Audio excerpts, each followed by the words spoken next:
We're going across to Wimbledon now and about to catch up with Courtney Walsh. He sounds like he's in the underground. G'day, Courtney. Yeah, good morning, gents. Actually, Hammersmith Station, so perhaps a little busy, but hopefully we can come through loud and clear and talk about what's been a pretty interesting day of tennis here and a big final to come tomorrow. Hello to you, Courtney. Thanks for joining us. Yes, we can hear you loud and clear. What did you make of the women's final? It looked like it could have been an arm wrestle at some stages, but in the end, it was Krejcikova prevailing. Yeah, it's an interesting one because you have, there may not be the names that a lot of Australian fans are necessarily familiar with, but Barbora Krejcikova, by winning the Wimbledon title 3 years after winning the Roland Garros title, she's been an outstanding doubles player for many years. She effectively books herself as a Hall of Famer from this sort of result. It was a pretty outstanding performance from her. Paolini played particularly well in the second set. Krejcikova was superb in the first, settled in a rhythm straight away. The Italian, who made a final only a month ago at the French Open, fought back really hard. But in the end, the Czech star was able to finish off in really strong fashion, aside from the final game where there was some nerves on serve. She blinked a little bit when she'd won 19 of the first 21 points on serve through that set. Threw in a double fault. It got really tight at the end, but she was able to win her way through. And look, she was mentored by the former Czech star Jana Novotná, who, probably going back before your birth, Lochie, but certainly Marty would be aware. She had a couple of devastating losses. The nerves got the better of her at Wimbledon before she finally broke through in 1998 and won. Pretty emotional on court because Novotná died 7 years ago of ovarian cancer. So for her protege to come through, again, a little bit nervous, but was able to finish it off. I think that was a really nice moment on centre court today. Certainly was. Gee, it was a who's who of female tennis watching that final there last night, wasn't it?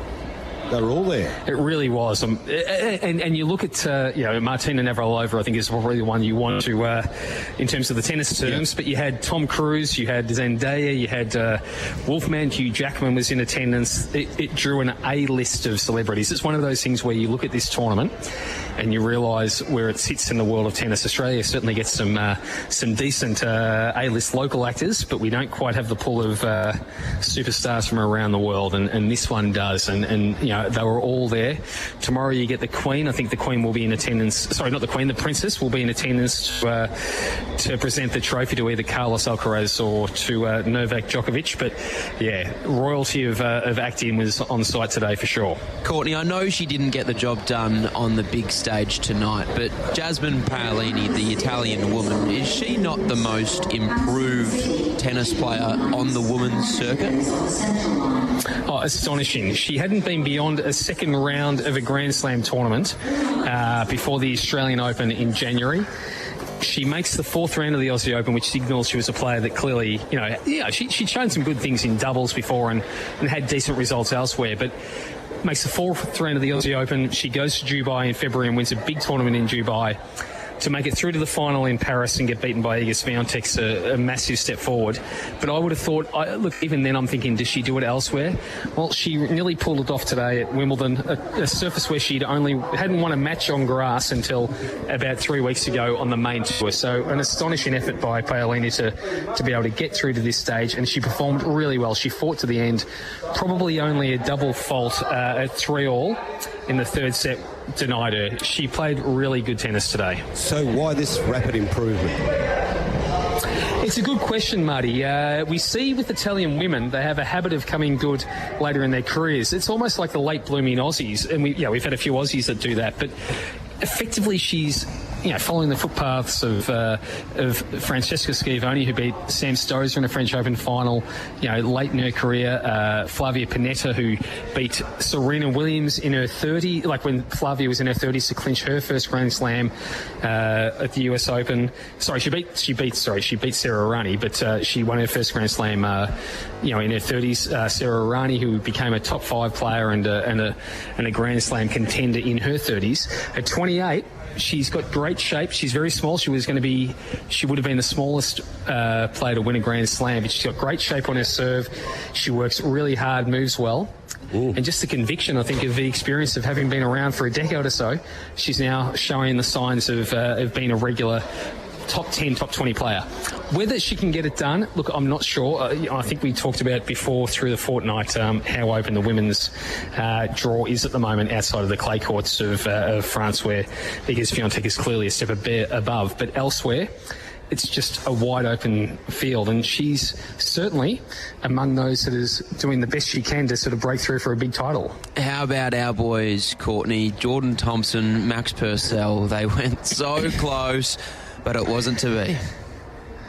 It's incredible to think you can play 3 sets of tennis over 3 hours, not face a single break point on your serve and get beaten in a match. It just sort of defies belief, and they were absolutely gutted afterwards. Max Purcell came into press about an hour and a bit ago. You'll be proud, Marty. He had the 2 beers in hand and said he was planning to have many more. Yep. Wouldn't be the only time through the night that he was double parked, but they were devastated. Thompson particularly. Purcell has won a Wimbledon title with Matt Ebden a couple of years ago, the very, very, very good WA player. Thompson hasn't got one, and there'll be a few moments that I think will haunt them. They led 5-2 in the second set tiebreaker. Thompson's there to put a volley away, clips the tape, jumps over his racket, and that opportunity goes. They had breakpoint opportunities in the third. In fact, in every single statistical category, bar the one that ultimately counts, the scoreboard, they were in front. It was a heartbreaker, and Thompson said he was beyond devastated. It drew a laugh from the crowd, but Purcell was quick to fight back. Don't laugh at my mate. It's going to be a hard one for them to swallow. We know it's doubles. They're both singles players, but it is a Wimbledon title nonetheless. And I think very heartbroken, the 2 Aussies tonight. Get that, but let's move on now. They're the entrees. This is the main course, and what a match it promises to be this evening. Alcaraz Djokovic, he's $1.67, the young man from Spain. And the wily veteran is $2.18. I just want to ask you this. So they played last year, 5-setter. Who was going into this match this year, not in the best form, but in the best physical shape compared to last year? Compared to last year. Look, definitely Alcaraz. This year. So Alcaraz had his issues going. He's had some issues this year. He rolled an ankle in February. He had big issues with the forearm leading into Roland Garros, but he was able to find a way through there. Look, Novak, I know there's some scepticism in some circles, but I don't know how you don't, I think we have to take him at his word that he had that serious knee injury. He looked in clear pain, and you don't pull out of a Grand Slam quarterfinal without having a big problem like he did in Paris. To undergo surgery, he's made it back in the window that the American Taylor did last year, but nonetheless, it's 3 weeks after a knee operation to tidy up a meniscus, to be then a couple of weeks later playing for a Grand Slam title for number 25, the one that would set him apart from everyone else in terms of Margaret Court's 24. It's astonishing. He's actually had the easier path. Alex de Minaur pulling out in that quarterfinal. It's a real shame for the Aussie, because I'm absolutely certain that if he was fit, he would have really tested the champion. I don't doubt that for 1 second. I think Alex was playing very well. I thought the semi-final was really, really good against Mercedes, but Djokovic played well. Alcaraz has had tougher tasks. He was taken to 5 by Francis Tiafoe in the third round. He went 4 sets in his next 3 against Humbert, against Tommy Paul, and again in his semi-final on Friday. But I just think that the calibre of players that Alcaraz has been playing, I think they've been a step above who Djokovic has faced so far. So while Djokovic has had the easier path, he's had that knee problem that he had to overcome. I think Alcaraz is battle-hardened, and I do think Alcaraz is the man to beat, which I thought at the start of the tournament, and look, he's here in the final. What's the key here, Courtney? Can we expect that this match goes the journey? Could this be an all-time 5-setter, or are you expecting a faster, quicker match than that? It's interesting. There's 2 schools of thoughts. I don't think Djokovic can roll through Alcaraz. I don't think that can happen. But I do think that Alcaraz can roll through Djokovic if he gets firing. Once he got going against Medvedev, who played a really good match against him in the semi-final on Friday, he was better. I think Medvedev, he's played them all. He's beaten Novak in a US Open final. He's lost to Novak. He's lost to Jannik Sinner. He's lost to Rafael Nadal in big finals. But he's also beaten those guys. He's beaten Federer. He's played the best of the best. and he said there is no one tougher to play against than Alcaraz. Right. They had the epic last year, one of the best of all time, best finals of all time, with Alcaraz getting through 6-4 in the fifth set. It was an absolute classic. I was at centre court the next day. There's a handful of people back at Wimbledon the next day, and Alcaraz was, he could barely walk. You sort of watched him hobbling across centre court with a trophy. When he went to sit down on the grass, you could hear the groan, and he was absolutely taxed by that final last year. He's another year older though, and so's Novak. But one's 21 and one's 37. Yep. I do think that the 21-year-old goes through. That match last year, Djokovic won the first 6-1. It was 7-6, 6-1 to Alcaraz, the middle two. Djokovic made it 6-3 in the fourth. And as you said, 6-4 in that final set. We're going to have a bet on this game on Tab Touch. What are you thinking? How do we get $1 out of it? There is, as I said, $1.67 Alcaraz, Djokovic, $2.18. Look. Given those odds, I think that's reasonably generous for. It sounds amazing when you're talking about a 7-time champion and the guy who's made the final in 37 of his 75 Grand Slam appearances. But I think you could just about go straight out on Alcaraz. Right. I think he wins. I'd be reluctant to talk about games or extent because I'm not convinced that it's straight. I'm not convinced that it's 5. I think Alcaraz is capable of doing both of those things, but I would be backing Alcaraz. Courtney, always good to catch up. No doubt you'll be on the Sports Daily tomorrow morning with the boys, reviewing what could be one of the great finals. Where will it be? Where will it put Djokovic if he does win this? Surely, with all the controversy around the crowd and the reaction, how's it going to be if he wins it? Uncharted territory, because we haven't had a player that has won 25 Grand Slam singles titles. Yep.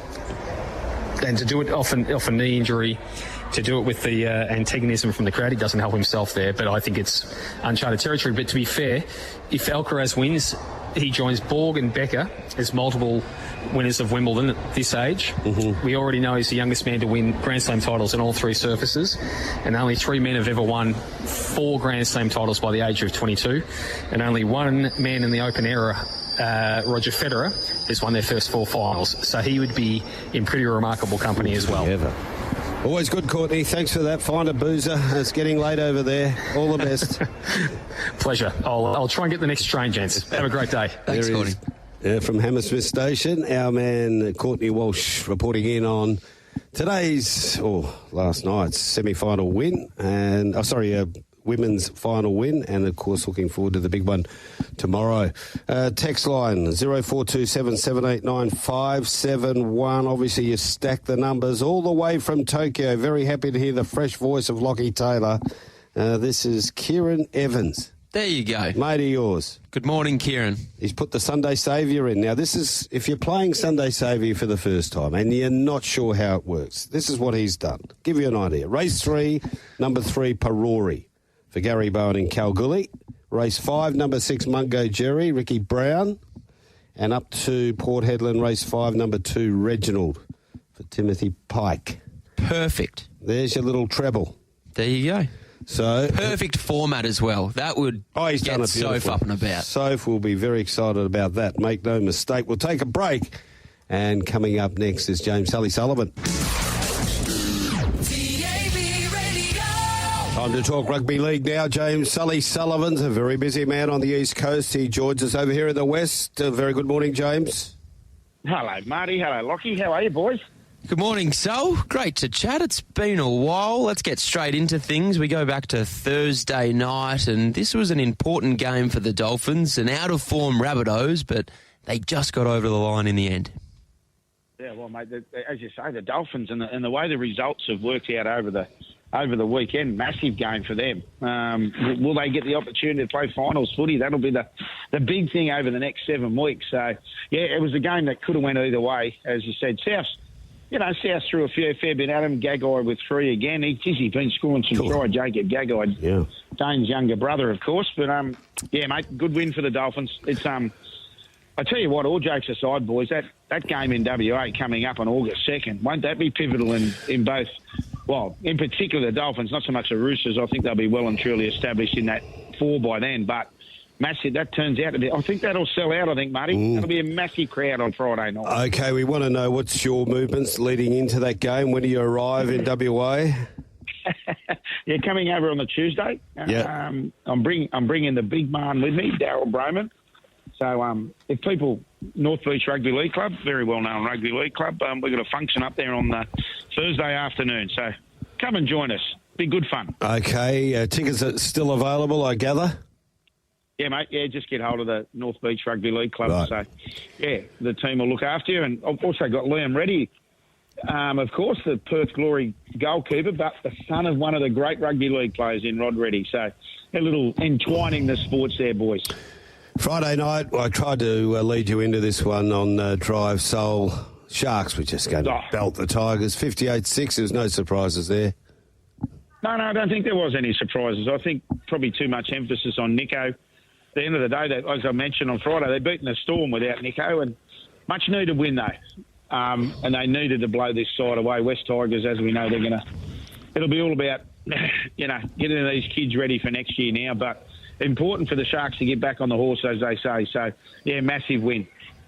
A couple of big games yesterday, Sal. The Titans beating the Eels, and the Eels just continue their awful form over the last 10 weeks. What is going on down there? You be careful, Lochie. You got to walk around the office. Watch those McDermott boys. They get hold of you, you're in trouble. They've got the white flag up, well and truly. I tell you what, boys, I'm just walking through. We're about to look at another game in a minute. And there's the Dragons just walking past me. All looking very, very happy. The St George Illawarra Dragon. Who can I grab? Geez, they're a big bunch of boys. Careful who you grab him, where you grab him. They're very happy this morning. They got the smiles on their faces as they're walking past. So giving them the thumbs up. They must be able to hear us. But, yeah, no, Titans, they've come good, haven't they? Jesse has. I'll tell you what, if you're a Titans fan, you're sitting back and smiling. Kieran Foran re-signed during the week, and he's just got him, he's got him going good, hasn't he? Never doubt the professor, the nutty professor. But, they're good. They're good. But what about this next game, Marty and Locke? This is season defining, because I said to Marty the other day, I think 30 points makes the finals. There's 7 rounds left. Broncos are sitting on 18 points. I can't see them winning 6 of their last 7. No, I think they're in trouble. They've been in trouble all year. Been one of those years, I reckon, so.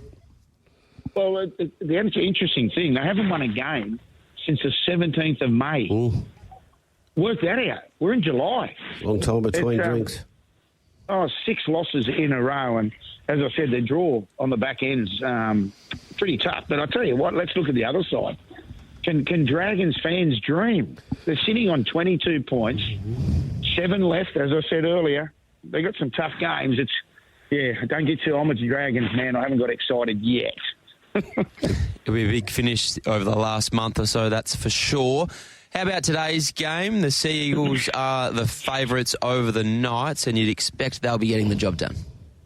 Yeah, I think so. It's one of those games, as we're just talking about the top 8, it's a massive line in the sand game for both sides, because they both found a bit of mojo last week. The Sea Eagles, in that tight win, and the Knights did well to go down to Canberra and take the points home against them. But I think Origin has really probably hurt the Knights more, Lock.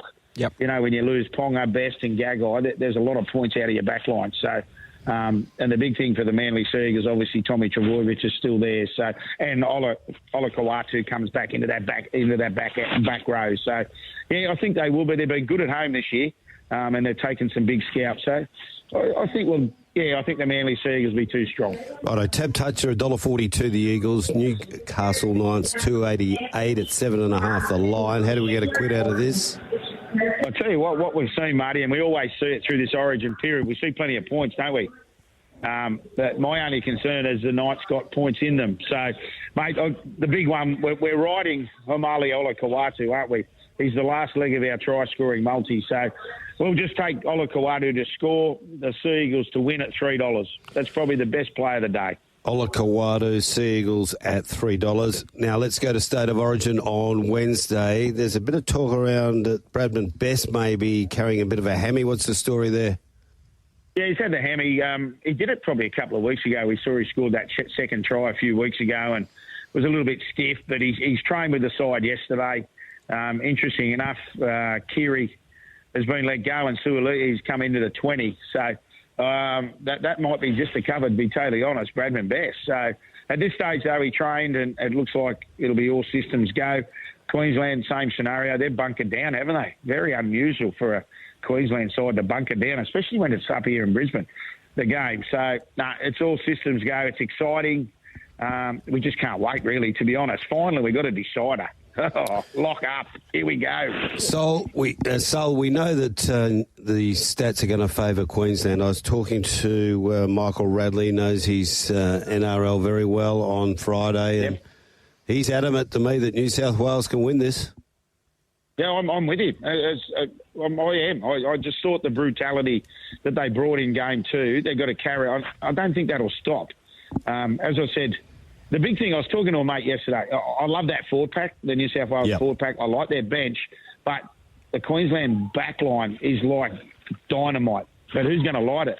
Yep. That's the big thing to me. So, as I say, I think the stats do deny, but at the end of the day, let's change history a little bit, and it's so important for New South Wales to win a series. And that's the bottom line. So, I think New South Wales can. I'm going to stick to me 1-12. I don't think they'll get away like they did in that Game 2. They had everything in that first half.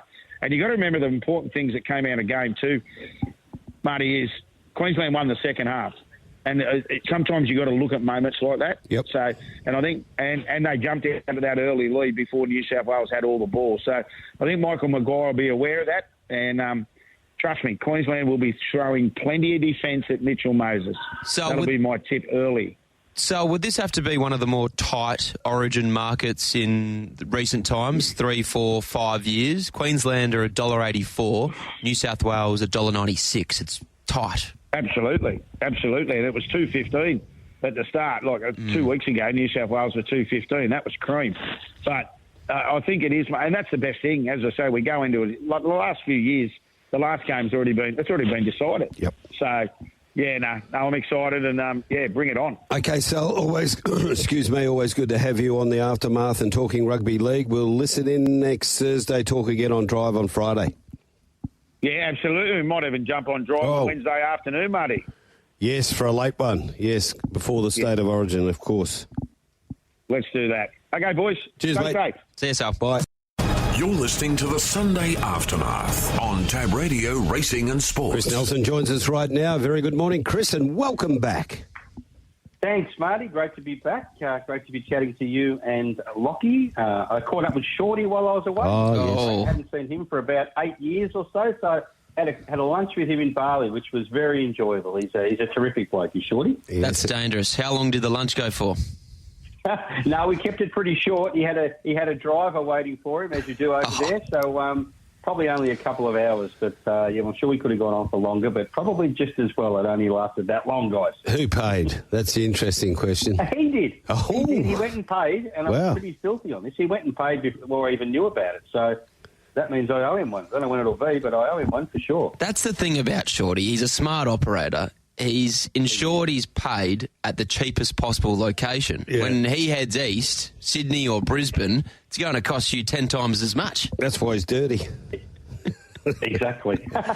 Chris, let's have a look at the races from yesterday. We'll start off at Randwick, and once again, Gai Waterhouse and Adrian Bott, they were to the fore with the 2-year-old race to kickstart proceedings at Randwick. Yeah, they were. Lucky you've nailed it there. And this Wanneroo, who debuted with a win at Canterbury, backed that up at Randwick yesterday in that first race. And she went for a bit of a bath in the market. They really came for the O'Shea, Tom Charlton runner Bartolf, who didn't do a thing really, but did pull up with slow recovery and is going for a spell. But Wanneroo straight to the front. Look, had to do it, when I say straight to the front, had to do a little bit of work early on to get there. But once he did get there, he pretty much controlled things and kicked away in the straight. So the 1,250 up to 1,400 metres wasn't a problem for him. So I think he'll be winning more races. I thought Good Sort did well, stuck to the task running second, and the rest of them were well beaten, I thought. I know it's not on our list, but I did want to talk race 2 in flight, this win here. Joseph Pride's got this horse going really well. It's a Flying Artie at 1,100 metres and won its 5th from 9 starts. What are your thoughts here? Going well. It went to 60 kilos, carried 56.5 the run prior at Rose Hill, 53.5 the run prior before that. So decent weight rise, but I don't mind the weight rises in these sprint races. They tend to bowl along anyway, so it's not as if it's a sit sprint as much, and they don't have to cover so much ground. So I thought she did a good job.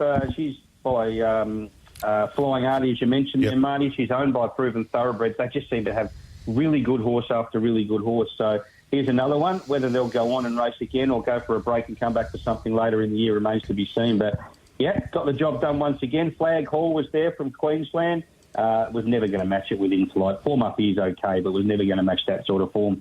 Chris, it was a great day in the saddle for Nash Rawiller, and it kick-started with the win of Cranky Harry leading all the way in the highway. Oof. Yeah, I don't generally like to chat about the highways and the midways, but I thought yesterday's were important races going forward. Cranky Harry, now, just wanted to touch on him. I don't know if you guys saw this race. Yeah, bolted in.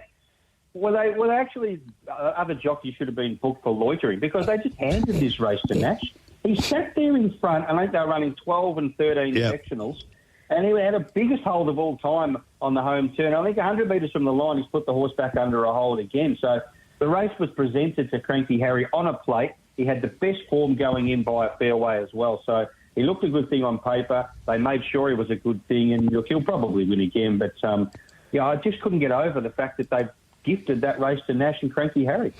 On to race number 4, good finish here, Charming Legend for Rhys Jones. Just beats Dr. Evil and Nash Rawiller, and they were clear of November Falls. Yeah, I thought this was a good win, Marty. I like these charming horses that Les Bridge has. He has quite a few of them, and they're invariably very, very good. Here's another one who won on debut at Kensington, won on a heavy 8 there, and looked like, to me, didn't handle the ground at all, but the class pulled him through when he got home, and he ended up running a quick sectional in the closing stages. So here he was going to Saturday grade. He was keener, he was fresher, he was outside the leader, and he hit the front 400-metre marks. At the top of the straight, he was in front where he came from off-speed when he won that race on Kensington track. So he was a sitting shot all the way down the straight. They came from in left, right and centre, but he just kept digging and digging and digging, and he won. So that was a very good performance. I think we'll see him win better races, Charming Legend, going forward. Chris, in the 5th, Don Diego de Vega. How about that for a name? Had a lovely draw on paper, and Jason Collett used that to his full advantage. Yeah, you can sort of see this horse there with a cigar in his mouth or something like that. He's very Mexican-sounding, this bloke, Don Diego de Vega. Annabelle Neesham said pre-race that he's probably looking for the 2,000 now, but they couldn't find a suitable race. So he stayed at 1,800 metres, and he dug deep, and you could see that staying pedigree there with him. I mean, he's raced further overseas in France. He really pulled out all stops when the pressure, or when they basically settled down to fight it out over the closing stage, and he was very strong to the line. So 2,000 metres and beyond going forward for Don Diego. I'm more than happy to stick with him. I think he's a nice horse. Now, who did he beat? Who did he beat in the end? He beat Englishman. He beat the Englishman. Yeah. Is this a cryptic clue about the Euro final tonight or tomorrow morning? Could be, Marty. It could Spain beats England. Yeah. You got to think about these things, Chris. I know you've just been away on holidays and, having lunches up there with Shorty in Bali, but you got to be a bit sharper, right? Well, there's no one sharper than you, Marty. Oh, now I've heard it all. Okay, what about this next race? I did say that yesterday to my colleague, and he looked at me with a very strange look on his face. But the next race was Defining, and Annabelle Neesham and Tyler Schiller beats Hell of a Dancer. And is there a future here for this horse, Defining? Oh, look, maybe this sort of level. Yeah. Look, I think the second horse, Hell of a Dancer, would have given Defining a real run for her money had he got out earlier, because she was on the outside and she was building the revs up, and she had the momentum and she had clear running, whilst poor old Hell of a Dancer was on the fence travelling beautifully, but Adam Hieronymus wasn't sure whether to go back to the fence or stay on the fence or go around the leader, and he sort of changed course 2 or 3 times. By the time he did get clear, the race was all over and Defining had pinched a break. So run that race again. A bit more luck for Hell of a Dancer. We might have seen a different result. Keen to follow the second horse out of that. Up to Doomben now. You'd like to take a look at race number 2, where it was Brereton to the 4 for Tony Gollan and Vlad Derrick. Yeah, and Tony Gollan, with this win, broke his own record. His record was 140 and a half winners in a season. He's broken that again. So he's enjoying his holiday over in Fiji, celebrating that. And Brereton was first run for the stable. Look, he always had the class edge on the rest of these, but it was just a matter of whether he could produce it. His form's a bit in and out. I mean, the second at Caulfield, 4 runs back, stands out, but then the 7th, 6th and 8th after that don't. And his first up record wasn't good either. But Tony had weaved his magic as he does with these horses. He gets up here, sent him off to the trials. He trialled okay, but he was just too good for them class-wise. Where he goes up here and what levels he can reach remains to be seen, but he's certainly in the right hands. Mushiali, number 3, good run, just needs it a bit dry. The soft 6 was just a little bit too damp. A good track or a soft 5 would have had him closer. So if you get a decent track for him, he's worth following. So Brereton by Zeus, Lochie had a fuddle-de-duddle. There you go. Former WA mare, isn't she? I think so. Yeah, she was. I think he was actually an expensive yearling. He was part of the Colt syndicate. Yep. From Rosemount Stud. For Rosemount, still with him, yeah. What's his stable name, guys? Dermy? Would have to be. And Perovic was racing for them too yesterday. Old Gypsy Perovic from the Saints. Race 3, and it was Tony Gollan again. Invincible Shield for Angela Jones. Gee, she's having a good run, Angela Jones. Yeah, she rode a stack of winners at Rockhampton on Friday, the first day of the carnival, and she had a big day again yesterday. So she is in really good form at the moment. A lot of the Gollan stable jockeys seem to be away at the moment, the likes of Jimmy Orman, etc., and Ryan Maloney must be on holidays after the carnival, so she's picking up the rides. Invincible Shield, 3 for 3, or 3 from 3 for the Tony Gollan stable, ex-Victorian. Now, the 2 midweek wins, he'd run Saturday time, so he was always going to measure up well, and he was challenged by Preeminence, but he dug deep in the straight and then pulled clear to win in good time again. So they're putting him away now, and he'll be a horse that they'll produce over the summer carnival, so which seems a long way away, but it'll be on our doorstep before we know it. So put him in your black book, Invincible Shield. Certainly will be, Chris. You mentioned about Tony Gollan. He is just a superstar trainer, and he's got another premiership shot to bits up there, but the Jockey Premiership down in Sydney is very interesting because Nash is charging at James McDonald, but he's copped a 6-day suspension, Nash, for whip use down there in Sydney. So at the moment, McDonald 83 Metro wins, Nash Rawiller 80. Now Nash goes for a little bit of a spell. I'll put my money on J-Mac. He's back next week, and he's not going to be going anywhere other than Sydney, you wouldn't think. Well, there's no other meetings that I know of or other carnivals anywhere around the world that he's going to be attending. So I would be putting my money on J-Mac there, but I'm sure he'll be a short price favourite. Off to the sunny coast today, Chris. How are we making $1? Yeah, big day, Lochie. It's the Sunny Coast or the Caloundra Cup. These are the races that were we lost last Saturday, the Glass House, the Winx Guineas and the Caloundra Cup. So big day there today. We're on a heavy 9, so some improvement in the track. Race 2, number 13, Termagant. I love this filly. I think she's really promising. She's my best. A couple of others in the features. Race 5, the Cup, number 4, Knight's Choice. I think can run really well. And race 7, the Glass House, number 3, At Wits End. He won the eyeliner. He sat wide. He just flies under the radar every single run. Here he is again at double-figure odds.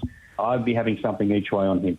Okay, so race 2, number 13, Termagant at 290. Yep. Race 5, number 4, Knight's Choice at 370. And some value to finish in race 7, number 3, At Wits End, $11 and $3.40 the place. Yep, and hopefully some luck there for Sammy Collett, who unfortunately fell off that horse when we had the interesting starting situation in race, I think it was 6 yesterday. I don't know if you saw that, Loch. That was just amazing, wasn't it? The horse that Chris is talking about rears up, Sammy Collett catapulted out the back, caught by an attendant almost, bang, racing. Yeah, the starter didn't hear anything, and he just pressed the button and off they went. So we had, I think, 4 late scratchings, including that horse that had no jockey. So some conjecture whether it should have been a no race, but I'm sure we'll hear plenty about it during the week. Yeah, I reckon you will. Now, it was only a soft 6 there yesterday, is that right, or did it get downgraded? No, it was a soft 6, and looking at the times, it probably was fair enough. I thought they'd improved to a soft 5, but it wasn't the case. So, soft 6 all day, but it played okay. Yeah, so why so many scratchings? There were races that just decimated. Well, there was a race yesterday, I think it was Invincible Shields race 3. We had a lot of scratchings. And a lot of those horses are going around the Sunshine Coast in race 2 today. The old doubly engaged. They're whacker than there. Yep. So Yeah, so, and look, we have all these emergencies. It happens every week. I think we had 50 scratchings yesterday. Unbelievable. Yep. Chris, always good to catch up. It's great to have you back. And we'll listen in on Wednesday. Guys. All the best. Yeah, looking forward to it. See ya. Thanks, Chris. Chris Nelson. Now, text line is open. Bluey.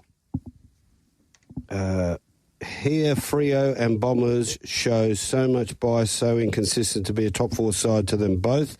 Fins up, Bluey, go the Sharkies.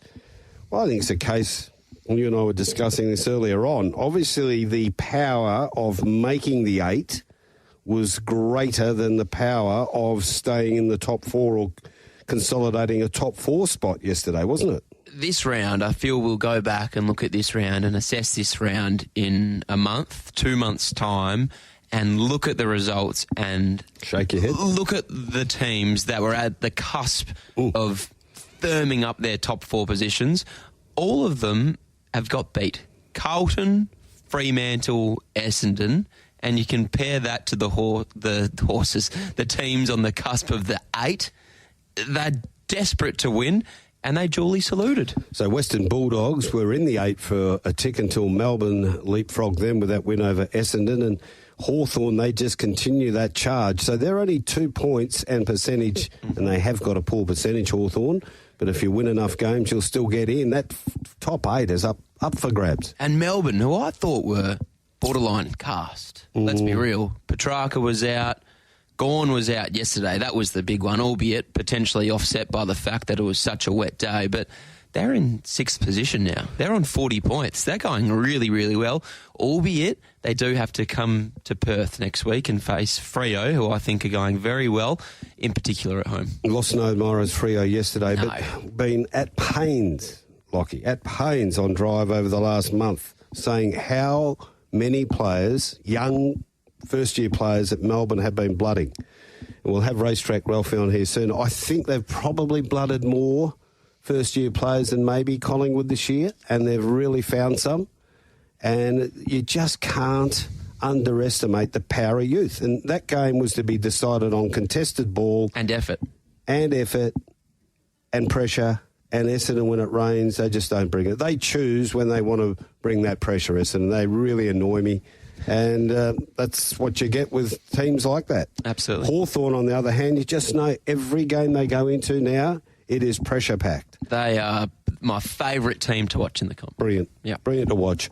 A man who obviously would be very happy with the last month of the Melbourne Demons, as Racetrack Ralphy joins us right now. G'day, Ralphie. Good morning, boys. Back to core business yesterday at Caulfield, but and then very, very happy with what happened at the MCG yesterday. Let's just touch on MCG first. And as I was saying to Lochie, we've been highlighting it here for about a month now, the way that Melbourne almost sneakily have been blooding these young players, bringing them into the team, and every one of them they've found have given them something, and they brought that effort again last night. Yeah, 100%. It was funny, actually. I'm lucky enough to be in Coterie, and we were given a bit of a privileged sit-down on Friday, a few of us, and that was the theme of it. So all of a sudden you thought, what are you on? So it's going to be an interesting thing for the coaches, because these core group of young players are probably all going to peak in 3 or 4 years. But, you know, I was trying to think off the top of my head, there's probably 3 sides in the AFL era who have won ahead of time. The Bombers in 93, Hawthorn in 2008, yep. And the Doggies. I thought they all won ahead of time. So it's possible. So you sort of got to, while Gorney's still up and about, and obviously wasn't playing last night, unfortunately track's out for the year, but they've got a bit of something about them, and they were going to make the game smaller, which they did. They were going to rely on their pressure, which is their A game, which they did, and it was just a brilliant win. How about the proceedings at Caulfield yesterday? We kick-started the meeting with what looks to be a nice 3-year-old Zoustar filly. Yeah, Lockie. So just as an overview, I've got to say, now, you do want the fence to be on because it's been off for a few meetings, but the track's played about a heavy 9. They've put up a slow 7. That's just laughable. If you couldn't handle wet ground, you're out of play. So there's going to be some form reversals out of this. Particularly, we've had a relatively mild winter, so yeah, they've got issues this track at Caulfield. It's just so frustrating. So if you didn't do Form 1 heavy ground, and we get to the last winner like Estero, who's a duck, you're out of play, and I didn't see him very well planned up. But I'm not talking from my pocket. I'm just stating that the track was very, very heavy. So Lovers Zoo, totally agree. And this is actually there were not many horses to follow from this meeting. I think this is one of them. At Ballarat, she ran no time, but she ran the second best fast 600, 400, and 200 a day. So it said that there's some upside, and maybe a horse like Enna's Dream didn't handle the bog heavy, not bog heavy, but like I said, heavy 8 or 9. So some forgiveness there, but it's deep in the prep. Whereas Lovers Zoo, lightly raced, got upside, smashed them. So I actually think of the winners, and we'll get to recommendation, but probably this is the one that's a more backable opportunity next up as well. Ralphie, in totality, was it the type of meeting that we just learn more about horses moving forward? We pencil in those horses that really handled those conditions yesterday, and on the flip side, the horses that didn't, moving forward, we know to absolutely go nowhere near them if they face a really rain-affected track next start. Yeah, spot on. And that's a generous way of looking at it too, because, look, I was very wary going in because the standard was pretty poor. We've had so much racing in Melbourne, and the additional 10 races, which I know is more politics than reality. But yeah, the standard was pretty poor. So we just got to try and pick our way through. But for sure, we learned the horses, if they didn't handle wet, they were out of play. Well, the next winner handles the wet. El Rocco, what is it, 5 wins on 5 rain-affected tracks for Johnny McArdle and Jamie Mott? Yeah, I reckon the smart punters just looked at that first time and, won 25-7 for 1,400 and said, well, hang on, you've got to be, it's much heavier than we thought, hence the big money that came for El Rocco. I did expect He's Beset to be in the race, but he just jumped poorly and then didn't show any speed, so Blake had to go back and he was out of play from there. So there was also money for Sandpaper. The punters pretty much got it right, and that was a good sign of a return to form. He won on Caulfield Cup Days, a 3-year-old 2 years ago, and he's run well. He's probably one of the other horses to follow early in the day, but yeah, El Rocco, 478 start for the prep, but he's an absolute duck. Loved it. Lethal Thoughts going forward ran well, and that's pretty much the race. The 2-year-olds are always exciting, and it was Manolo Bling to the fore in race number 3 on debut. She won like she trialled, and the way that Ethan Brown arrogantly, and I say that in a congratulatory term, just sat 3 wide, was happy with it, just worked through her gears. This is another one that you'd have to think has got real good upside. Actually, in Melbourne over the last 3 Saturdays, I think all the 2-year-old winners have shown a bit after, a pretty plain sort of post-stakes season. So, yeah, this is the type of horse that you wouldn't be surprised if it picks up some early stakes races as well. Smashed them, and what we've got there is a line there from Husk, who's rock hard fit. But also Bereska, without much market support, jumped out really well leading in. That was a nice debut. So I think the first and the third horses are 2 that are going to win a lot of races for their connections. Gee, this was a finish, wasn't it? The final of the 2,000 metres. Rezone, eye for an eye, and Boga Ledge, and hit the line all locked together. Yeah, absolutely. It was a good war there. I heard Mick Kent, I think it was, after race, said that I thought that might be enough for Rezone, so it was 280 and just got there by an eyelash over eye for an eye. So didn't know that it didn't look at this, but eye for an eye is an import, so it's had to concede 6 months to them all, and that you'd have to think that's got a good upside. So I think eye for the eye is the horse to follow out of these. And the other one is Matt Verlaine, if it can just show some speed in its races, because its late season Sydney form was pretty good, so it was out of play early, race shape and day, it was dead against it yesterday, so don't be surprised if Matt Verlaine improves off this. In the 5th, Blake Shin, what a run he's having. He does what he wants in Melbourne at the moment. So anyway, yeah, he's just a star. And I saw post-race, he said he'd paid tribute to Ollie, that Ollie had a win on this horse this time last year, sort of riding it cold, but he was able. He knew how the track was playing, didn't he? And when everything was fanning, he said, "No, I know where the right lane is," and ducked inside him. So having said that, my brother's keeper out super wide. Gee, that was a return to form. He showed a bit this time last year, been out of play, and he was $31 for a reason yesterday. So you have to think they're going to find a win with it. Like I said to you after the last meeting with Little Jack, just be a bit careful about it. It was out super wide in the cement, and they went far, they flew. Well, yes, it found a very heavy track and a different race shape altogether. I'm not saying it's not a nice little stayer on the up, but it was just the wrong day to be taking the short price Little Jack yesterday. But yeah, the horse to follow out of this was the jockey. Yeah, British Columbia finally puts it all together for Graham Begg. Ryan Houston starting to ride some winners as well. He's always promised something, this big horse by Vancouver, and he put it together there yesterday. Yeah, and as I said to you before, Marty, I'll find the Tasmanian Tiger before I find the Graham Begg stable, so too good for me again. Marble 9. It does have ability. There's no question at all, and it's shown glimpses of it at time. Yesterday, put on the speed, put in the right spot, and the kid made it very well, and it smashed him. So maybe Miracle Spin on a different type of day could have been in the finish, but he's had 100 runs this prep too. So a little return of form of Frumos having its first prep for the Hayes yard might be a sign, but if British Columbia holds this, he'll win again. Marble 9 took out the 7th to continue a nice little run of form for Team Corsons. Yeah, and I said after it ran second at Fleming, I think they were looking for a bend, and it ran plainly at up the straight again. So it showed that I think that's its go, back around the bend and stays around the bend. Major Share's been showing promise, stuck on okay, but let's underline this is how the day played. So it was suited to the way it played yesterday. What I find interesting, and I'll bracket this with recommendation, who smashed them. So everyone's going to look at the 7-length win of recommendation, and it was a stunning looking win, but these horses ran 149, recommendation 146, so it wasn't like he would have only beaten these horses by a couple of lengths, is what I'm saying. So, yeah, I think there was a lot in the Monash who just didn't turn up. Recommendation certainly did, but I think a few of the others didn't. So I think it's the one thing to be wary from, because off a win like this, he's probably going to start $1.80 next start. So, you've got to keep that in mind. Last event, it was Estero. Matthew Smith, Blake Shin continues that wonderful winning run at Caulfield yesterday. Absolutely, he's just a dead-set duck, Estero. So horses to follow, I think we've just got to go early in the day. Those winners of the first and the third in Lavazoo and Manolo Bling, and I think they'll find a race in race 2 for Sandpaper going forward now that he's back on track. Okay, because you're part of the coda, are you coming over here to take on the Dockers next week?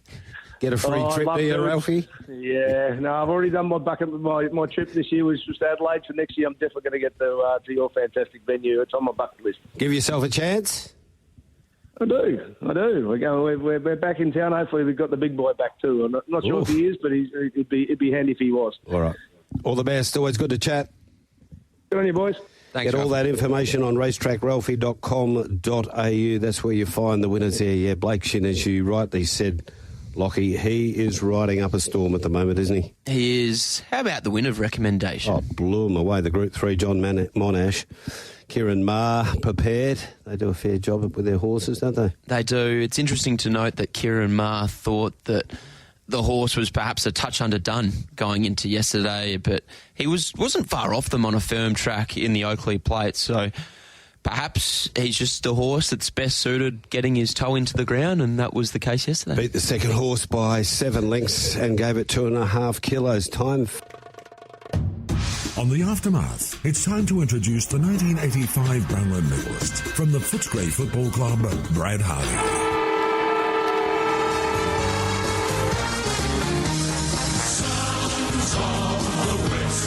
Introducing the boy from Hilton, the AFL guru, Brad Hardie. Morning, Bradley. Good morning, Marty. Good morning, Sophie. And Marty, I see you got Shari Lee Hitchcock working with you this morning. Lochie Taylor doing the weather. Hello, Lochie. Good morning, Bradley. Not sure about that one. He's in very fine touch at the moment, the young man. He's up and about. First hour's a tick. Yeah. No, he's done it real well. I've been listening in. It's gone terrific. So well done. It's a terrific weekend of football, boys, because it just continues to go from strength to strength this season. As I said, look, I've been forewarning people, Lochie, all year. Don't get ahead of yourself. Just don't get ahead of yourself, because you just don't know what the next game brings, and some topsy-turvy results across the weekend. So only the Sydney Swans, I suppose, hit back really hard yesterday. So they've stamped themselves again at the top of the ladder. Well, that's just been the theme of this whole round, hasn't it, Brad? There's been teams that could consolidate their top 4 position. They haven't been able to do so. And there's been teams on the brink of the 8, and they've been able to win clutch games that keeps their seasons alive. Yeah, well, I think we've always been talking. We thought Sydney were the front runner, no doubt about that, Mark. We've been talking about that most of the year. We weren't deterred by the fact that they lost a couple of games by narrow margins, Lock. But we said anything from 2 to 13. I think we can, effectively kiss goodbye St Kilda after last night. Not that we thought they were going to figure anyway.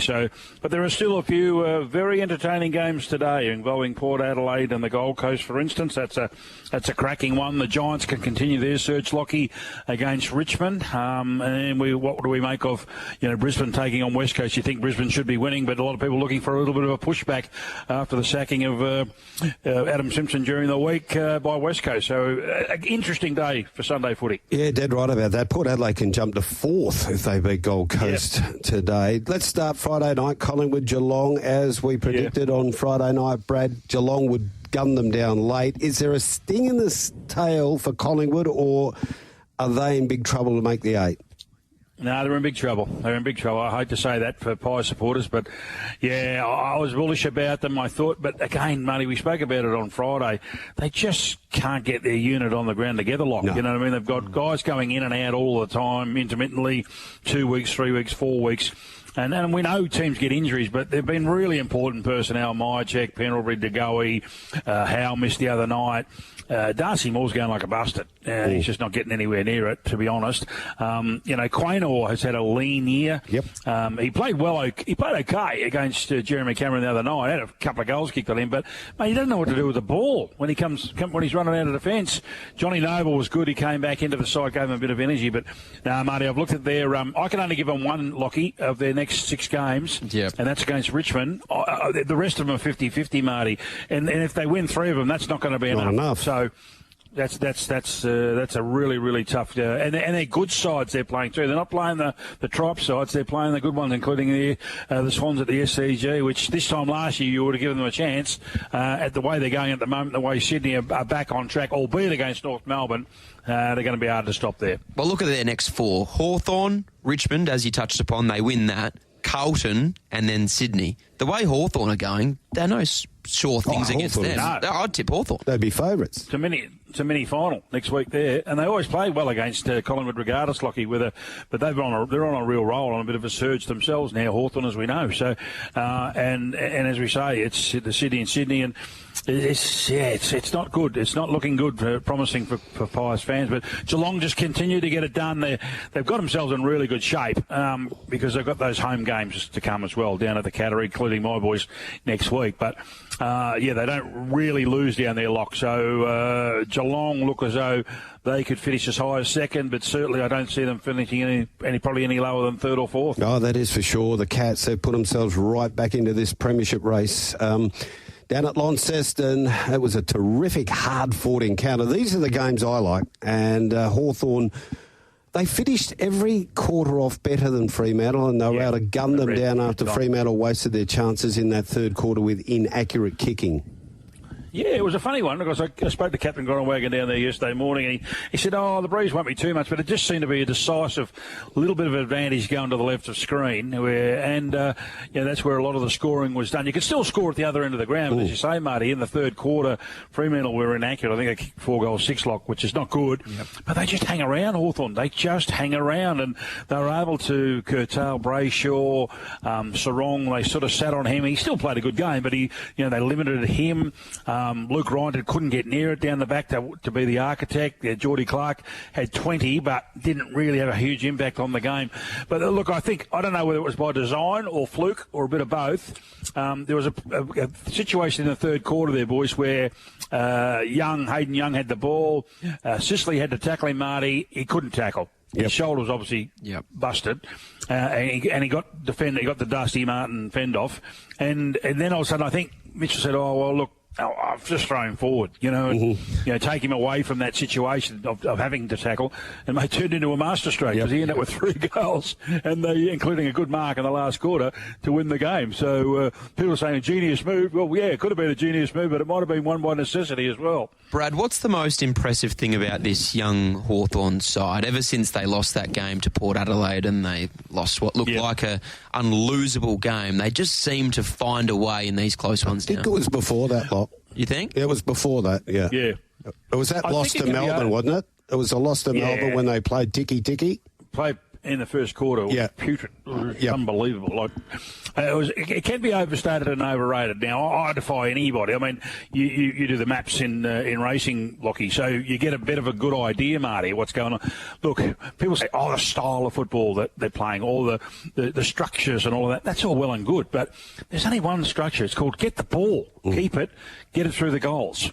And that was putrid, and they turned that around, and you could sort of see what Mitchell was trying to do, but he was trying to execute an attacking plan with players who weren't ready for it, and they had to get their defensive side of their game right first. It goes without saying. If you can't defend, you'll get blown off the park, but then you get your overlay going, then you get your midfielders into the mix, and then you get the third overlay, which is being able to score.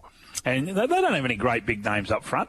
Watson and, Bruce has been Bruce for a long, long time, but they haven't really got any stars. They haven't got any champion Kernos or, the like up the front. So it's quite remarkable how he's done that. And they're just playing for one another. They're playing really, really good team football, I think is the right thing to say. Okay, Fremantle Dockers come home. They've got Melbourne next week. Again, without Darcy, and I know a lot of people at Jackson on his own fans, but their win-loss ratio tells you that they go better when Darcy's in the side. Yeah. Look, he played all right yesterday, Luke Jackson. He was one of their better players. He plays better because he can hunt the ball better, because he takes the taps. He does a bit of Dean Cox, bit of Stephen Michael stuff from old days, go after it. And he was all right. Meek was a pretty good competitor against him. Yeah, he got quite a few tap outs, etc. And I'm not being facetious, but I mean, this is the thing. They just get a little bit happy with themselves, Fremantle at times, and I know there's a lot of Fremantle supporters that listen to this game. I mean, they were comparing Josh Tracy to Wayne Carey last week. Like, seriously. I mean, and he's had a terrific year, the young man. But don't do that. Because anybody, Lochie, who says, players go, I don't watch TV, don't read newspapers. Bull tish. Absolutely they do. And it permeates into their mindset. So, they've just got to starting to get a little bit more staying in the zone 1 week at a time. I was working on radio yesterday, boys, as you can appreciate, and the text messages coming through before the game, we'll win this and we'll be on our way to second spot. Well, hang on a minute. Park the bus, win the game first. The result will look after it. Everything else will look after itself after that. Not that the fans have any say in whether they play well or not, but as I was saying, that permeates sometimes from the players as well in the playing group, where they think they're going a little bit better than they are. The next game looked like the most one-sided game on paper for the round, and Sydney well and truly took care of North.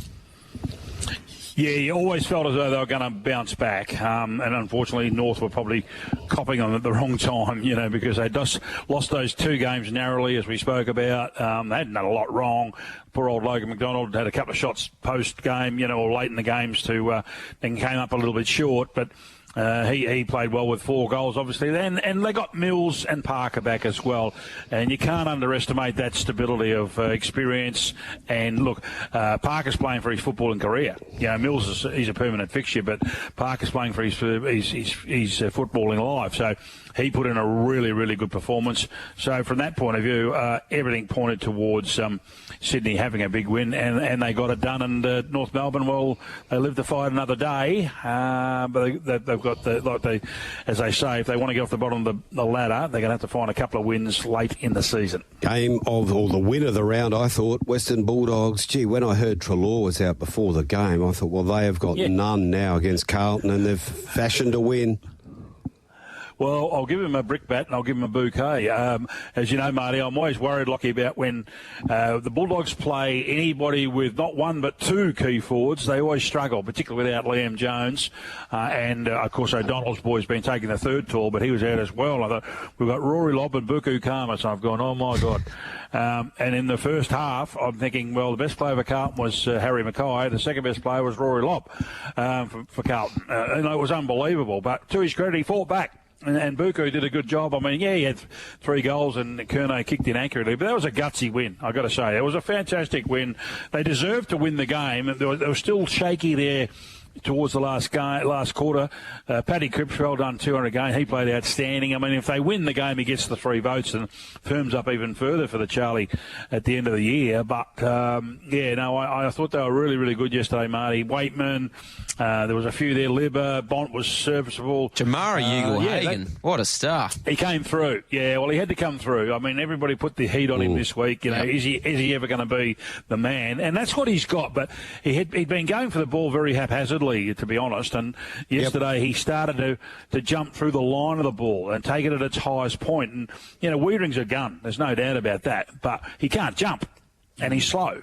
So Ugle-Hagan's fast and he can jump. So he was able to put him to the sword a little bit and do really well in that regard. So it was a really, really good win, Marty. Absolutely. On that, Brad, what did you make of how Bevo and the Doggies handled Jacob Wiedering? Because as we know, he is so important for their back six. Yeah, well, sometimes your dangers are at the end of your nose and you don't see it. And look, there's no doubt. And Wiedering's been playing like David Dench and Jeff Southby. I mean, he's just been killing them. You know what I mean? And he holds the other 5 players together, doesn't he, Mart? You know, and that's his go. It's a bit like McGovern at West Coast and Barras. They're a bit of a team. Stephen May and Lever. They don't really have that 1-2 at Carlton, but they've got Wiedering, and Wiedering holds that back six together. So if you can target the strength and limit or negate it, it's still at his intercept mark, particularly in the first quarter. But if you can limit that, you can take them apart by going around them and finding other avenues to go, which the Dogs successfully did. This loss for Carlton, it reminded me of their loss against Geelong, when they appeared to have the game under control and then lost it. And what is it with Carlton that worries you, Brad? Well, look, like anybody, they're all humans, Marty. And, the media and the fans can build them up to be something they're not. Now, we always concentrate, Lochie. We say, look at the All-Australians. They've got Cripps and Walsh in the middle. Yep. They've got Curnow and Mackay up forward, and they've got Wiedering down back. And that's just so they've got 5 All-Australians in really potential All-Australians in their team. So, you've got to have the glue. But sometimes the players around them aren't quite as good, if you know what I mean. Because when those players are down, those gun players... Like Walsh. Walsh was yesterday, and Harry was good early and then tapered right off, and Wiedering was very good early and then was started to get beat. It's the 13, 14, 15, 16th player in the team who then have to come up to 9, 10, 11, 12. Yep. And they're not that good. They're not that, and that's the problem. And they can be made to look mediocre. So that's their problem, Marty. And that can be a problem with any team when you think about it. Mm-hmm. The next game, Adelaide. I'm not writing them off. No. I think. Look, but they do need to start turning this around. They play North Melbourne next week, and they've got to get back on the horse and not only win, but win with a bit of authority and just re-stamp the confidence levels, because it can be a little bit wobbly when you start to lose. And you get caught by the sucker punch because, look, I call it all the time, Lochie. I don't know how often you listen, but I say to Marty and Shorty all the time, I said, you lose a game, and Carlton would have gone, well, yeah, we were 39 points up last week. We got beat by it's all right, we've got the Bulldogs next week, and they're not going so good. Mm-hmm. And they get caught by the sucker punch, and you get 2 in a row, and you're down on your backside. The next game, whilst the Doggies that was a great game, the next game, St Kilda, they might be my least favourite team to watch in the AFL. This was one of the worst spectacles I've ever seen. Well, it's typical of Ross and Ross Lyon I'm talking about here. The negativity, let's do arm wrestle again. We've seen a couple of times this year, Lochie, when he's played Brisbane, had a bit of a shootout. They saw a little bit last week when they had a bit of a higher scoring game. It's more enjoyable, but it was always putrid to watch. I couldn't, I had to turn it over. But it just bored me. I didn't need a sleeping tablet last night. I just watched the third quarter of that game, So anyway, but they're out the race now. Adelaide have had an indifferent year. There was a lot of high hopes about the Crows, but you thought they'd win the advantage at home, and they got it done in what was a very forgettable fixture. One thing I will say, why coaches dither and don't play good players sooner. We've been screaming for Thilthorpe to come into that game. Had he played last week against Brisbane, they nearly beat them with the amount of inside 50s they had. Then he waits to the second half to bring him on in this game. Have you seen the bloke, Brad?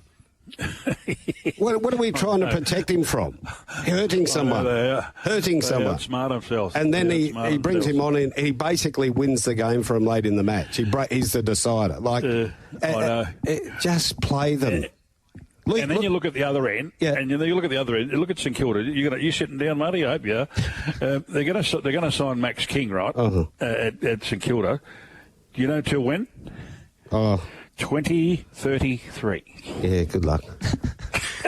2033. 2033. Seriously.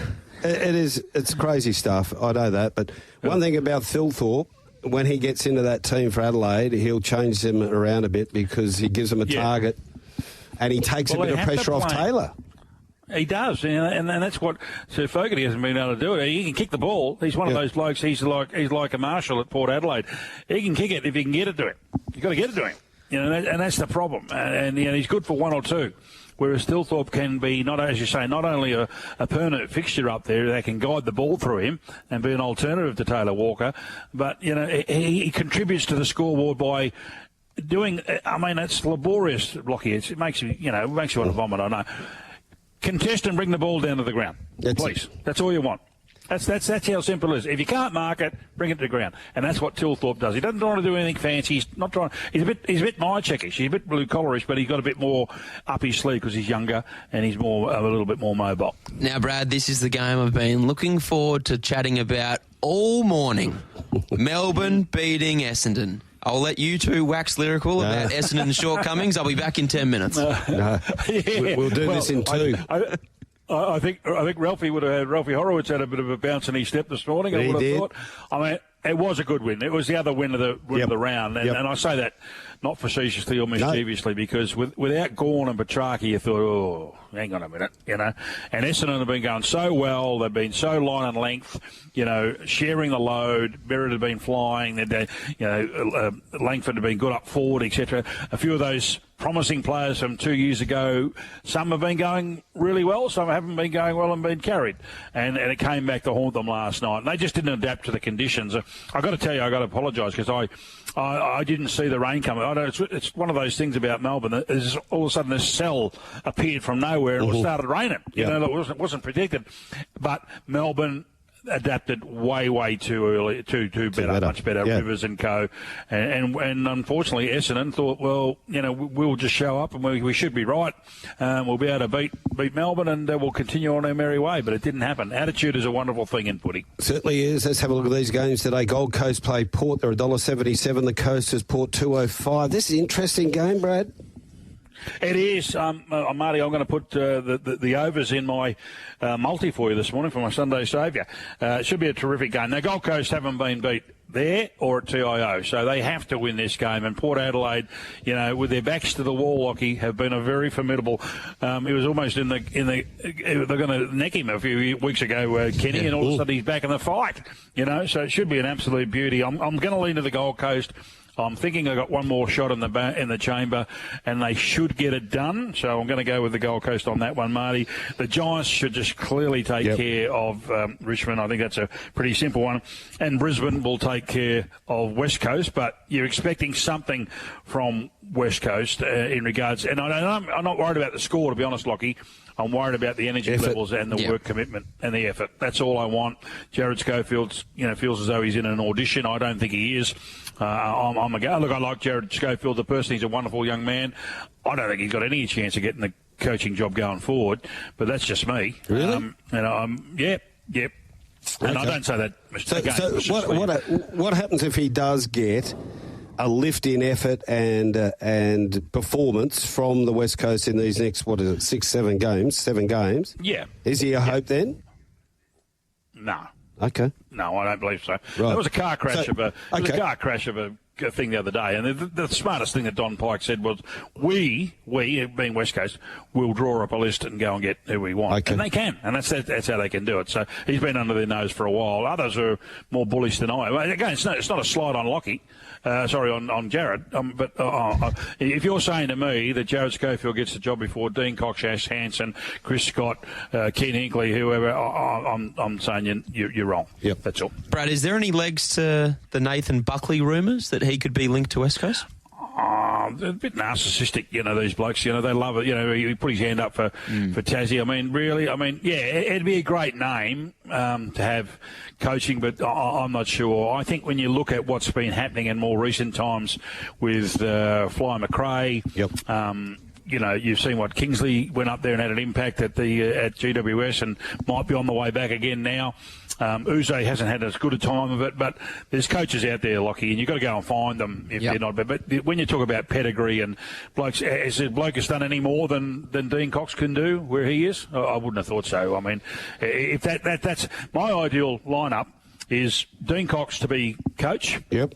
I would approach Ash Hansen and Jamie Graham as their assistants, and I'd get Peter Sumich in as the football manager, and I think you're halfway there to rectifying a big problem. 7:30, you're listening to The Aftermath. Brad Hardie, we want your Sunday saviour for today. I got 3 in the horses and 1 with the footy. Yes. I don't like to do this stuff, but Ballarat Race 1, number 8, Evaporate, $1.50, Lochie, just put in, take out. It'll beat them. Now, I'm a Naranda specialist, as you know, Marty. Naranda Race 4, number 4, Hume, is $1.50. It'll be winning again, 3 on the bounce for it. Sunshine Coast Race 8 will put a bit of value into it. Number 2, Golden Boom. Golden's going really well, $3.20. Yep. And then we'll come home with the Suns versus Port.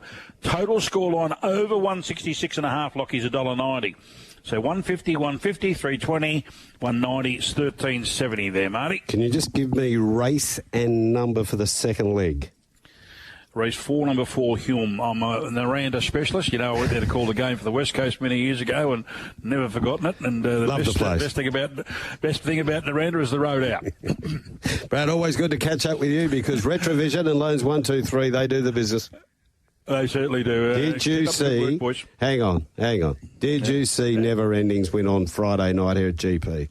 I know. It was one of the best wins we've seen at Gloucester Park since Pure Steel. That's how good a win it was. It was outstanding, absolutely outstanding.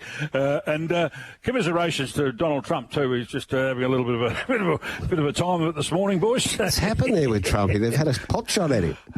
Somebody's had a ping at him, might have got him in the ear. Anyway, he had a bit of blood coming down the side of his face. Wouldn't have been Sleepy Joe. He would have shot himself in the foot. See you later, Brad. See you, boys.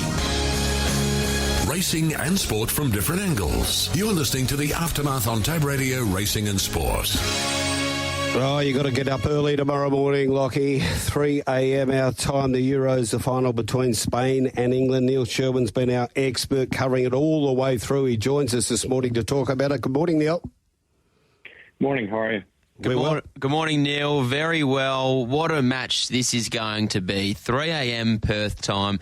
Plenty of people will be setting their alarms. England v Spain. How do you see this playing out? Spain, throughout this tournament, they've been so dominant. They've been so attacking. England, the complete reverse. How do you see this one playing out? I think you've just summed this up. Do you even need me? No, I think I think you're right. Spain have been the team to watch in terms of the football they've been playing. The teams they've beaten to get there. They've beaten the likes of Germany along the way, and coming through a tough semi-final against France. Whereas England have had a softer draw, it's fair to say, struggled at times, but they've shown the character needed to win major tournaments by scoring late goals and simply getting the job done, and sometimes that's all you need. It's not a league season where you're trying to show that consistency across a long period of time. It's really just about winning games and getting through, and they've been questioned at every stage and get responded with a win. So yeah, they're well placed to upset Spain in terms of who's favourite. But yeah, I mean, look, anybody who's enjoyed the football so far and is not English would probably want Spain to win because they've been the most interesting team. If England are wanting to win this game, do they have to adjust anything, or do they continue with this defensive mindset, make it a grind, and then hopefully just pray for a miracle late? think they've made their adjustments earlier in the tournament. You know, they shifted a formation quite early. They didn't necessarily shift personnel. It was just a little tweak in how they operated, with Phil Foden being allowed to play in a more central position alongside Jude Bellingham. They still struggle for balance on the left-hand side with Kieran Trippier. Luke Shaw has played more minutes as the tournament's gone on, and that would be the only possible change I think that they would make to the team, would be for Shaw to start in place of Trippier. But there's a little bit of a shift in mindset because of playing Lamine Yamal on directly with Spain, because he's left-footed and plays on the right. So Kieran Trippier being a right-footed left-back in this instance would actually probably be beneficial. So I would be surprised if England made any changes to both their lineup and their tactics, even though there's question marks over the likes of Harry Kane, for example, in his performances. But being captain, he knows where the net is. He'll definitely start the game. But Gareth Southgate now has food for thought from his bench, and I think that's one of the big things that England have had over other teams, is contributions from their substitutes. Correct. France got nothing out of theirs against Spain, whereas England have regularly got something from theirs. Neil, you just mentioned Lamine Yamal. I think he's celebrating his 17th birthday as we speak. It's just remarkable. Clearly, he's going to be the young player of the tournament. Where does he rank in terms of those players who have won it before? I think it's. I'm very cautious of making comparisons with other players this early in someone's career, because I've been through, Wayne Rooney, players like that coming through at 16 years of age, scoring in the Premier League. He's a big one that most people would probably refer to. You had the Brazilian Ronaldo coming through. He was at a World Cup when he was 17, I think, in 94. You see, you've always had these proteges come through, Messi being, the most recent and an ongoing example of greatness. But I think Yamal has got an opportunity here to carve his own path so early.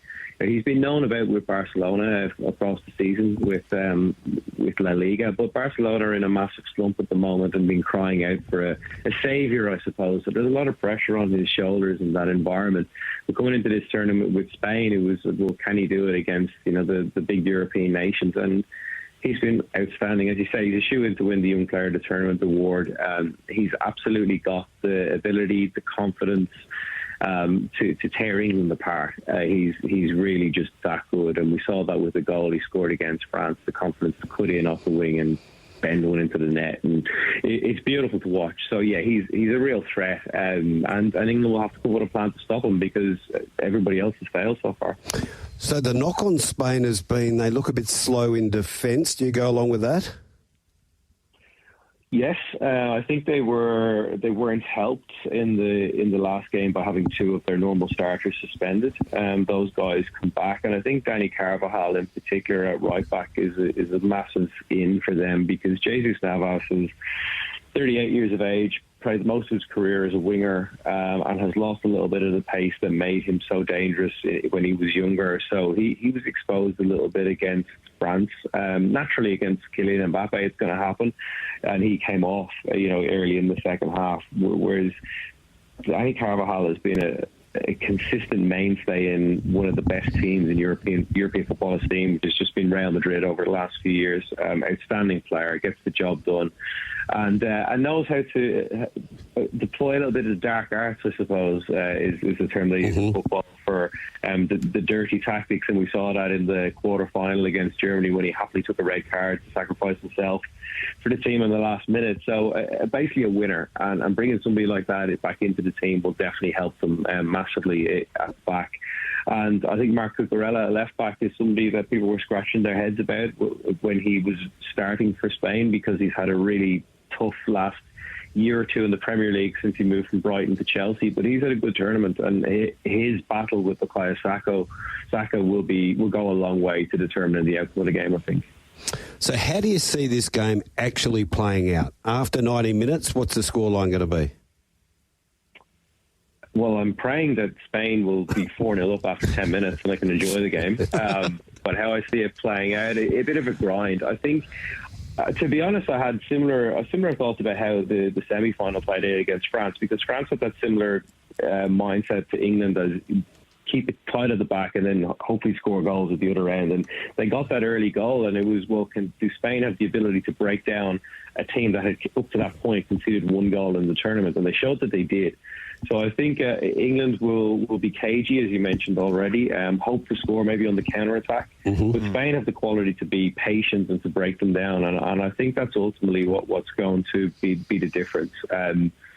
Both Nico Williams and Lamine Yamal on the wings are two amazing outlets, and what's really been enjoyable to watch is Spain's midfield, the trio in there of Fabian, Rodri, and now Dani Olmo. They were amazing against France, and I think that I had question marks about Declan Rice in the last game. He had his pocket picked by Xavi Simons for the Netherlands goal, and I think Kobe Mainoo is doing a bit of covering for Declan Rice at the moment, and that battle between those guys and the three Spanish players will be ultimately where the game is won and lost, I think, and I think Spain are just better in that area. So I think it's going to be a 2-1 Spain win, and I wouldn't be surprised if England were to score first.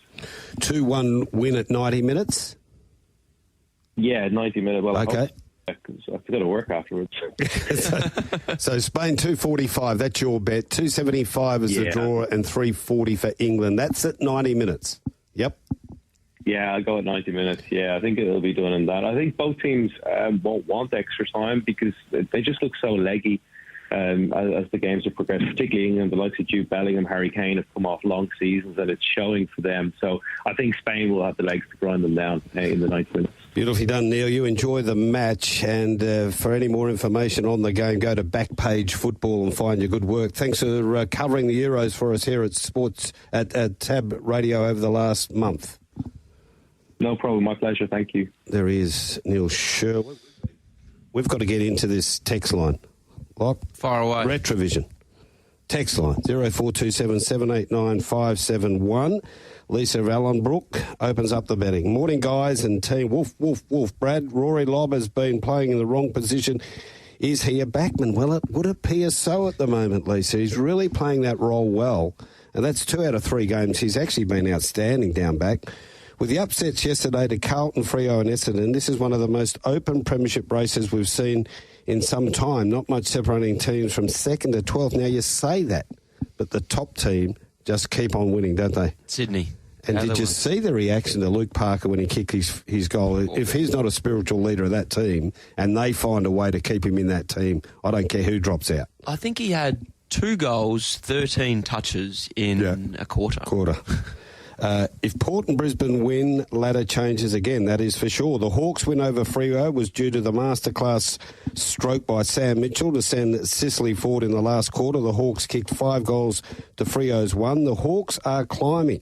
Guys, with a new coach, be interesting to see what the Eagles bring today. I think the axe could have fallen on a couple more players, one being Liam Ryan. He plays his 100th today. Well, you're a bit tough there, Lisa.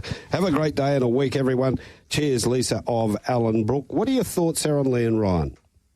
I think he's had a disappointing year. Yeah, he was injury-ridden, come back, showed signs. He has been injury-ridden probably since the premiership, really.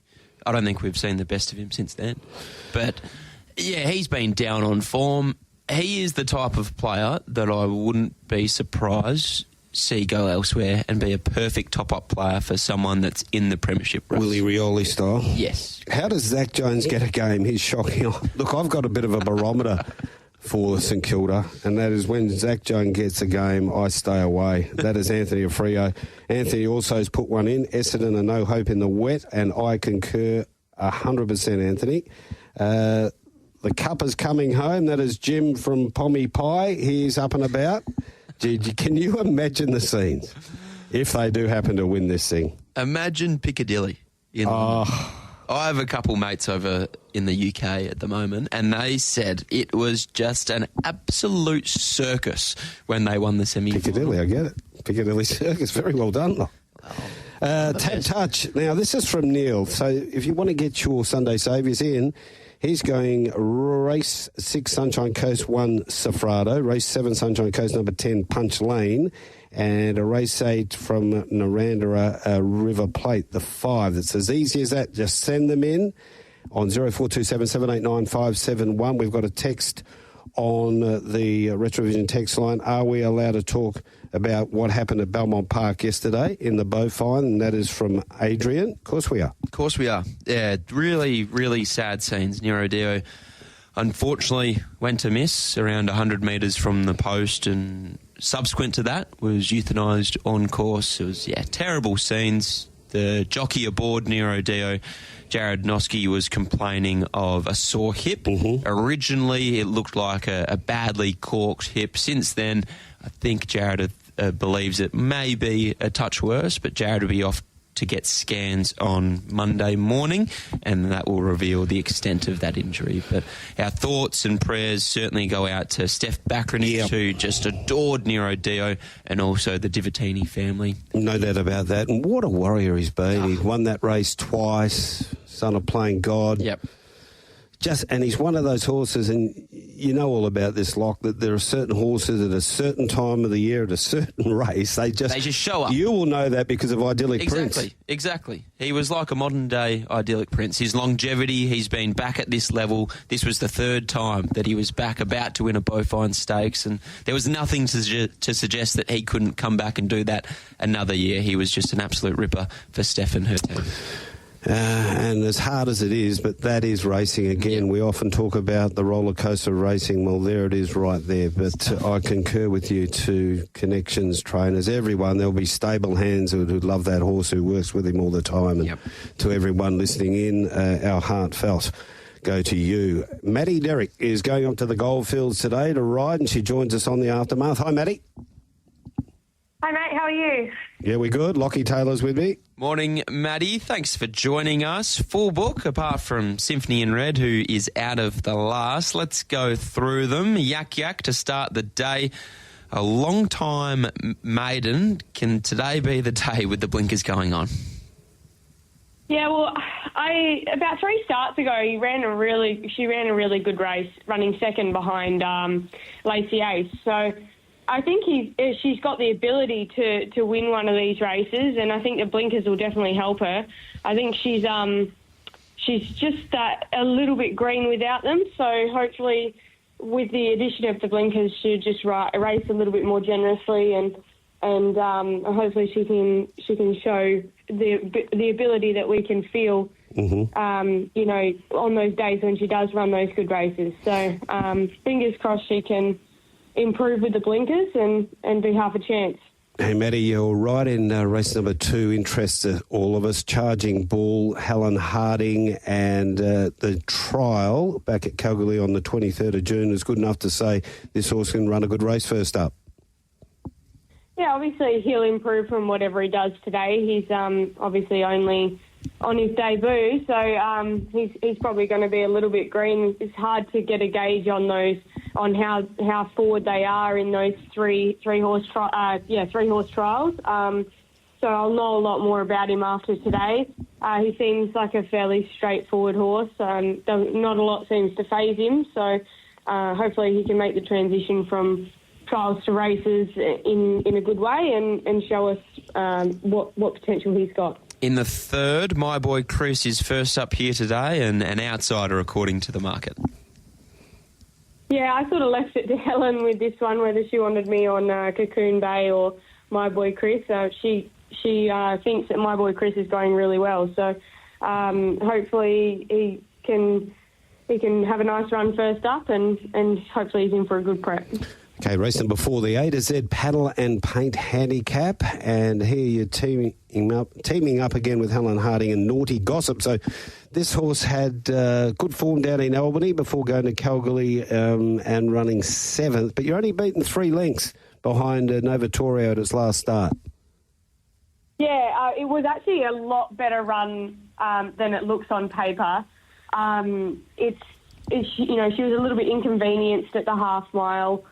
She didn't get the greatest running, and they weren't making a hell of a lot of ground. So I'd like to have her a little bit closer this time without being on top of the speed. But hopefully she can get a better run through them this week, and I think she'll improve a lot also with that run, just fitness wise.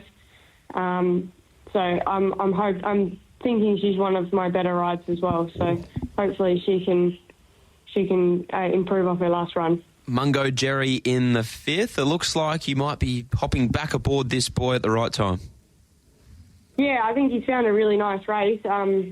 Obviously, he's been going up against a couple of really nice ones of Mr. Fernie. So he gets a race where it's a very winnable race. So hopefully he can lob just behind the speed and I'll save him up for that last 200, and hopefully he can just run over the top of them. But I think it is a very nice race for him. And yeah, hopefully he can get the win today. And the last of your rides is Scottish Laird in race number 6, another horse that is an outsider according to the market. Yeah, he does look like his form last prep was really good. Yep. So hopefully he can get back to that this time. He has got a lot of weight around, but hopefully back in that grade, and hopefully he can get back to that form last prep. Now, Madi, just before we let you go, currently in the Metro Jockey Premiership, you're 6.5 wins ahead of Luke Campbell. It's getting tight. How do you assess the battle with Luke over the next couple of weeks before the season concludes? Yeah, look, it's always a bit more exciting when you've got a bit of pressure on.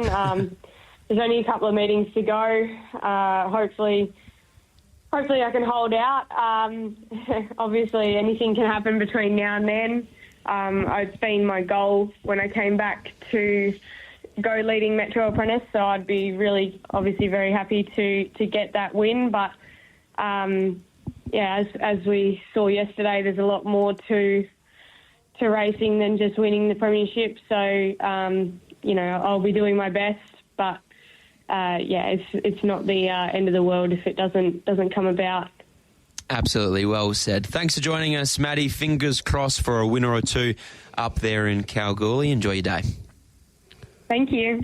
Thanks, Madi. Well done. All the best up in the goldfields. I think Mungo Jerry looks to be one of her best up there. So I've got the tips here from Chrishane Warren up in Cal today. Race 1, number 2, Manganui. What's all that about?